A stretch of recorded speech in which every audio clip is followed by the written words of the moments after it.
நண்பர்களுக்கு வணக்கம். இப்போது 3-4 நாளாக வருண் ஐபிஎஸ் அவர்களை பற்றியும் சீமான் ஒரு பிரிவினைவாதி, அந்த நாம் தமிழர் கட்சி பிரிவினைவாத கட்சின்னு சொன்னதை பற்றி மிகப்பெரிய அளவில் எல்லாரும் பேசிகிட்டு இருக்கிறாங்க. நாம் தமிழர் கட்சியினுடைய அந்த அள்ளு சில்லுகள், இல்லாட்டி அவங்க கைக்கூலிகள், அடியாட்கள், இந்த ஊடக கைக்கூலிகள், இவங்கெல்லாம் பேசுகிறது நமக்கு பெரிய விஷயம் இல்லை. அவங்க அப்படித்தான் பேசுவாங்க. அவங்க அவங்க கட்சியை அவங்க கட்சியையும் அவங்க தலைவரையும் அவங்க பாதுகாத்துக்கிறதுக்காக அவங்க அதெல்லாம் பற்றி பேசுவாங்க. அது பெரிய விஷயம் இல்லை. ஆனால் நம்ம ரொம்ப மரியாதையாக நினைக்கக்கூடியவங்க, சில ஊடகங்களில் இருக்கிறவங்க கூட இதை பற்றி தவறாக பேசும்போது, வருண் ஐபிஎஸ் செய்தது தவறுன்னு பேசும்போது நமக்கு உண்மையிலேயே வருத்தமாக இருக்குது. இவங்க தெரிஞ்சுதான் புரிஞ்சுதான் பேசுகிறாங்களான்னு எனக்கு தெரியலை. இதில் ரிட்டையர்டு போலீஸ் ஆஃபீஸர்ஸ் இருக்கிறாங்க, அப்புறம் பத்திரிகையாளர்னு சொல்லிக்கிறவங்க இருக்கிறாங்க. இன்னும் சொல்லப்போனால் ஒரு ஐஏஎஸ் கோச்சிங் அகாடமி அவங்க கூட இதை சரியான புரிதலே இல்லாமல் பேசியிருந்தாங்க, நான் பார்த்தேன். சரி, ஏன் அப்படி நான் இதை சொல்கிறேங்கிறதுக்காக முதல்ல சொல்கிறேன். இப்போது தமிழ் தேசியம்னா என்ன அப்படிங்கிறத இவங்க யாருக்குமே தெரியலாங்கிறது எனக்கு தெரியுது. தமிழ் தேசியம்னா என்னன்னு மணியரசன் தெளிவாக சொல்லியிருக்கிறாரு, சீமானும் தெளிவாக சொல்லியிருக்கிறாரு முன்ன காலங்களில். அவங்க சொன்னது என்னென்னா, இது நாங்கள் தமிழர்கள், இது தமிழ்நாடு அப்படின்னு சொல்லிட்டு, நாங்கள் தமிழர்கள், நாங்கள் இந்தியர்களோ திராவிடர்களோ கிடையாது. நல்லா கேட்டுக்கோங்க, நாங்கள் இந்தியர்களோ திராவிடர்களோ கிடையாது. இறையாண்மை உள்ள தமிழ் தேச குடியரசு அமைப்பதுதான் எங்களின் இலக்கு. இது எல்லாமே இருக்கணும். தமிழர்கள் தான் இருக்கணும், இங்கே தமிழ் தான் இருக்கணும், அதே மாதிரி தனிப்பட்ட ஒரு அரசு இருக்கணும், இறையாண்மை உள்ள குடியரசு. இத்தனையும் சேர்ந்தாதான் தமிழ் தேசியம். இதில் எது இல்லாட்டாலும் இது தமிழ் தேசியம் கிடையாது அப்படின்னு சொன்னது யார்? இந்த மணியரசன். இதை சீமானும் சொல்லியிருக்காரு. அதே மாதிரி இவங்க இன்னொன்னையும் சொல்லுவாங்க, எங்கள் நாடு தமிழ்நாடு, இந்தியா எங்கள் அண்டை நாடு. அப்படின்னா என்ன அர்த்தம்? அப்போ இந்தியாவுக்குள்ளே இவங்க இருக்கிறாங்கன்னு பேசலைல்ல, அப்போ இது பிரிவினைவாதம் தானே? இது தேச துரோகம் இல்லையா? இந்த வார்த்தையை யாருமே கேட்டதில்லையா? இன்றைக்கி ஊடகத்தில் உட்காந்துக்கிட்டு பேசுகிறவங்க இவங்களை நீங்களாம் யாருமே கேட்டதில்லையா? இந்த பிரிவினைவாதம் கிடையாதா? எப்படி நீங்கள் இவ்வளவு இக்னரண்ட்டாக இருந்திருக்கிறீங்க விவரம் தெரியாமல்? இதைத்தான் தமிழ் தேசியம்னு அவங்க சொல்லிக்கிட்டு இருக்கிறாங்க. அதுக்கு மேலே இன்னெல்லாம் இவர் மணியரசன் அதுக்கு மேலே 2-3 அடியெல்லாம் மேலே போவார். என்ன சொல்லுவார்? தமிழர்கள் அல்லாதோரின் முதல்ல தெலுங்கர்களின் கடைகளை அடித்து நொறுக்குங்கள்னு, அப்புறம் தமிழர் அல்லாதவர்களின் கடைகளை அடித்து நொறுக்குங்கள், பிற மொழியாளர்களின் கடைகளை அடித்து நொறுக்குங்கள், அவர்களுக்கு கடன் கொடுக்காதீங்க, வீடு வாடகை கொடுக்காதீங்க. இதெல்லாம் என்னது? இதெல்லாம் கிரிமினல் ஆக்டிவிட்டி இல்லையா? இது பிரிவினைவாதத்தின் உச்சம் இல்லையா? இப்போ இன்னொன்று சொல்ல ஆரம்பிச்சிருக்கிறாரு. யார்? சீமான். என்ன சொல்ல ஆரம்பிச்சிருக்காரு? தெலுங்கு மொழி பேசுகிறவங்களுக்கெல்லாம் இடஒதுக்கீடும் கொடுக்கக்கூடாது, வேலை வாய்ப்பும் கொடுக்கக்கூடாதுன்னு. தெலுங்கு மொழி பேசுகிற நான் இப்போ தான் கொஞ்ச நேரத்துக்கு முன்னாடி ஒரு வீடியோ போட்டிருக்கிறேன். ஆதாரமாக, வரலாற்று ஆதாரங்களோட, உங்களை மாதிரி இந்த எனக்கு முன்னாடி 10 நாளைக்கு முன்னாடி ஒரு புஸ்தகம் போட்டால் அந்த புஸ்தகத்தில் அப்படி இருக்குன்னெல்லாம் சொல்லலை. இந்திய கல்வெட்டு அந்த செப்பேடுகள் தொகுதியில் இருந்ததை இந்திய தொல்லியல் துறை தொகுத்து கொடுத்ததை வச்சு இங்கே உள்ள நாங்கள் தான் தெலுங்கு மொழி பேசுகிற மக்கள் இந்த சோழ நாட்டு குடிகள்ங்கிறத வரலாற்று ஆதாரத்தோடு நிரூபிச்சிருக்கேன். நாங்கள் இந்த மண்ணின் மக்கள், சோழக்குடிகள். நாங்கள் எங்கள் வரலாற்றை மறைச்சதும் இல்லாமல், திருடினதும் இல்லாமல், இதை ஒழிச்சு வச்சதும் இல்லாமல், எங்களுக்கு தெரியாமலே இந்த வரலாற்றை பண்ணினதும் இல்லாமல், இன்றைக்கி எங்களை வந்தேரின்னு சொல்லிக்கிட்டு உட்காந்துட்ருக்குறீங்க. இது பிரிவினைவாதம் இல்லையா? ஆந்திராவுக்கு போங்கன்னு எத்தனை வாட்டி சொல்லியிருக்கிறீங்க? ஆந்திராவுக்கு போங்க, இவங்க போகலைன்னா பச்சை மட்டையால் அடித்து விரட்டுவோம், நக்கி பிழைக்க வந்த நாயெலாம் நீங்கள் எப்போ போக போகிறீங்கன்னு சீமான் கேட்டது ஊடகத்தில் இருக்கிறவங்க எல்லாருக்கும் தெரியும். எல்லாம் கள்ள மௌனத்தில் பேசாமல் இருக்கிறாங்க. பட் இந்த ஐஏஎஸ் கோச்சிங் அகாடமியில் இருக்கிறவர், எனக்கு மரியாதைக்குரிய இந்த ரிட்டையர்டு போலீஸ் ஆஃபீஸர் வரதராஜன், உங்களுக்கு இதெல்லாம் தெரியாதா? இதெல்லாம் பிரிவினைவாதம் கிடையாதா? இது இத்தனை நாளும் யாரும் பேசாமல் இருந்தாங்க. இதனால் பாதிக்கப்பட்ட தெலுங்கு மொழி பேசும் மக்கள், முக்கியமாக இவங்க எல்லாரையும், இந்த மாற்று மொழியினர் எல்லாரையும் பொதுவாக சொல்லுவாங்க, ஆனால் தெலுங்கர்களை தான் மெயினாக டார்கெட் பண்ணாங்க. அதனால் நாங்கள் தெலுங்கர்கள் இதை கேட்டு கேட்டு மனசு வெம்பி போய் இதை பற்றி யாராவது பேச மாட்டாங்களா, ஆக்ஷன் எடுக்க மாட்டாங்களான்னு நாங்கள் காத்துக்கிட்டு இருந்தோம்.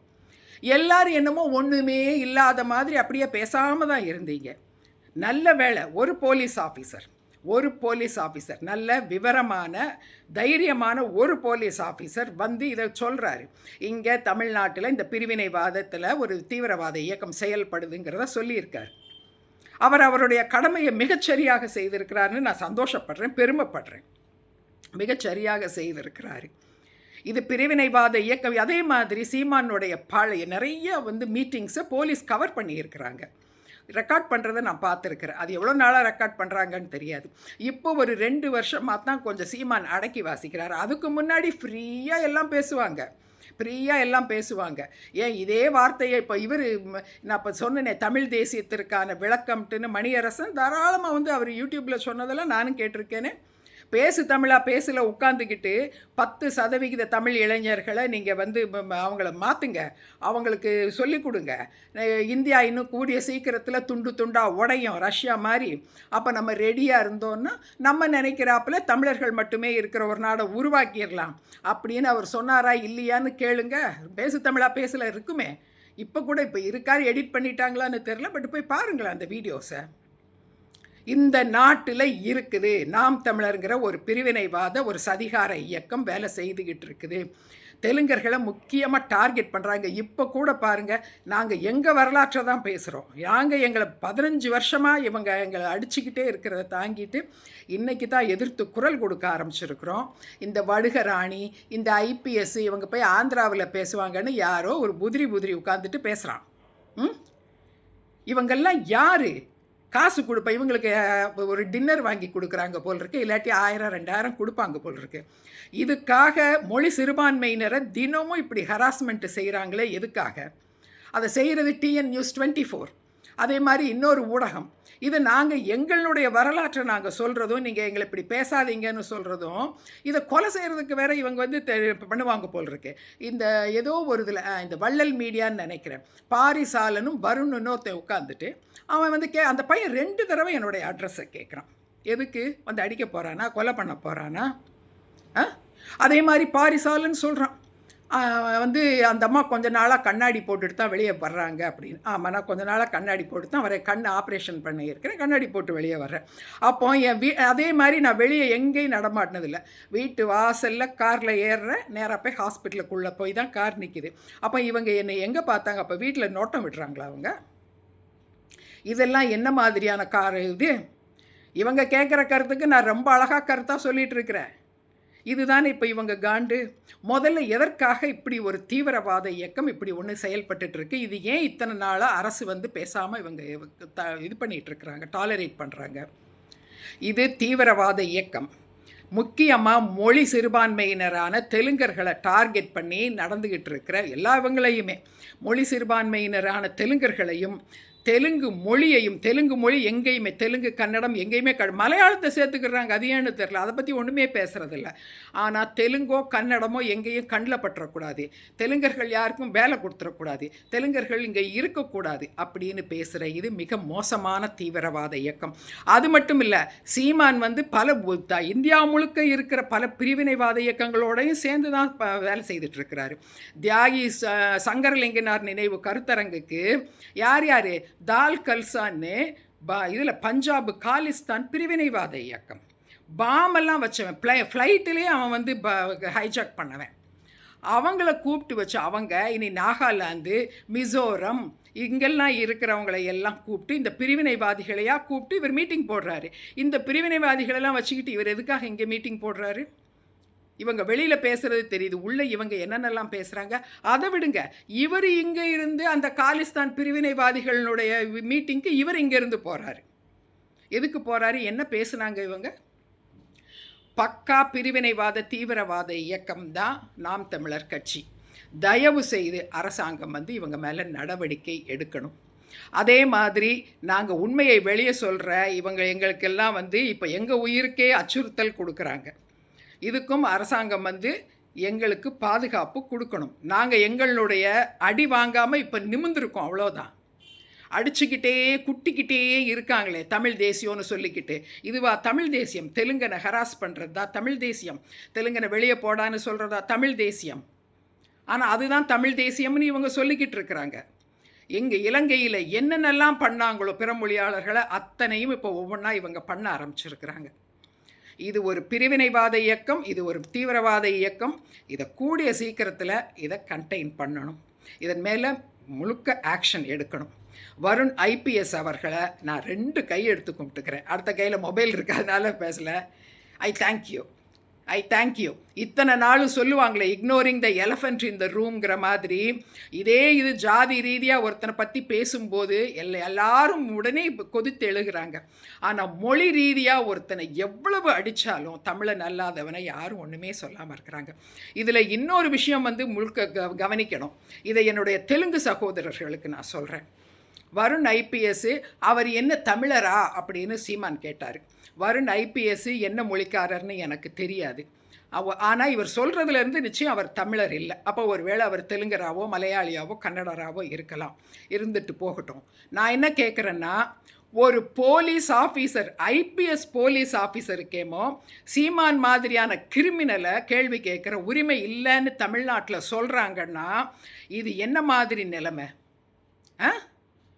இவ்வளோ பெரிய கிரிமினல்ஸ் சீமான் தீவிரவாத கும்பல்களோட கான்டாக்ட் வச்சுருக்கிறாரு. தெலுங்கனை அடித்து விரட்டணும்னு சொல்கிறாரு. பச்சை மட்டையால் அடிப்பேன் இருக்காரு. கழுத்தறுத்துருவேன்றது, சங்கறுத்துருவேன்றது. எவ்வளவு தூரம் எங்களை ஹராஸ் பண்ணுறாங்க. இவனுக்கு இங்கே இருக்கவே இடம் கிடையாது, போன்னு விரட்டுறது. இப்போ என்னமோ அது ஆகாதுன்னு நினச்சிக்கிட்டு 56க்கு அப்புறம் வந்தவங்க இருக்கலாம் அப்படின்னு அடுத்தாப்பில் ஒரு கன்செஷன். இப்போ யார் வேணால் இருக்கலாம், ஆனால் யாரும் எங்களுக்கு உண்டான சம உரிமையில் இருக்கக்கூடாது. நாங்கள் என்ன உங்களுக்கு அடிமைகளா? இப்படி பேசுகிறவங்களுக்கு 153A செக்ஷன் பிரகாரம் இவங்க கைது செய்யப்பட வேண்டியவங்க. இவங்க கிரிமினல்ஸு. இவர் மேலே கண்டிப்பாக அவர் ஆக்ஷன் எடுக்கணும். அதனால தான் அவர் அதை சொல்லியிருப்பார். ஒரு போலீஸ் ஆஃபீஸர் யூனிஃபார்மை கழட்டிட்டு வா, ஏன்னா அவர் பாலிடிக்ஸாக பண்ண போகிறாரு. அவர் ஒரு போலீஸ் ஆஃபீஸர், அவர் கடமையை செய்கிறார். அதுக்கு எதுக்கு யூனிஃபார்மை கழட்டணும்? அவர் கரெக்டாக அவர் கடமையை செய்துக்கிட்டு இருக்கிறாரு. அவர் இதை இன்னும் நல்லா செய்யணும்.